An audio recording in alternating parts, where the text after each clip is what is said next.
Мына тараза тартып тазартуу. Курсан байке. Сиз моякта бир жакшы жаңылык кылып атасыз.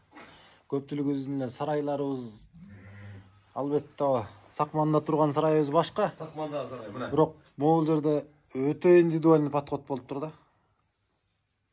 Муну айтайын. О мешти карагылачы. Мына бул жерде меш. Кофе Рошан көрсөтүп койсуң. Адам ушул жерде күзөттө турат.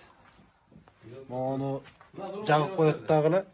Ушул жерде туй турган койлор. Ар бири бирден бөлүктө. Жып-жылуу. Козу туйт эч кандай муздакка урунуп калбайт. Өпкөсүнөн доо кетпейт. Анан Курсан байке күзүндө жакшы киреш алып келет, Курсан байке. Ия. Ар бирин өз-өзүнчө. Ар бирин өз-өзүнчө. 60% эгиз болуп кетпейин. Болсун байке, ошондой эле болгону жакшы деп ойлойм мына. Ар бирөөнүн өзүнө бирден. Койлордун эти. Ичи аябай эле жылуу экен байке. Сонун.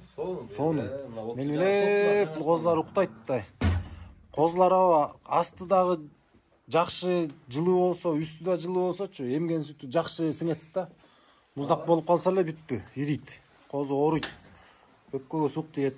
Анан жел, сквозняк болбосо, мына ошол шарттардын баардыгын тең алып бияка уюштуруп коюшпуз. Короңорго береке берсин. Жаңашмалар да ошон үчүн мына кирет жаңашмаларды бияка алып келебиз. Биринчи туттары сөзсүз, ошол жерден тудуруп өзгөчө мамиле. Өзгөчө мамиле кылабыз. Строго. Молодец байке. Сонун. Жаңашмалар да бул эгиз болот да.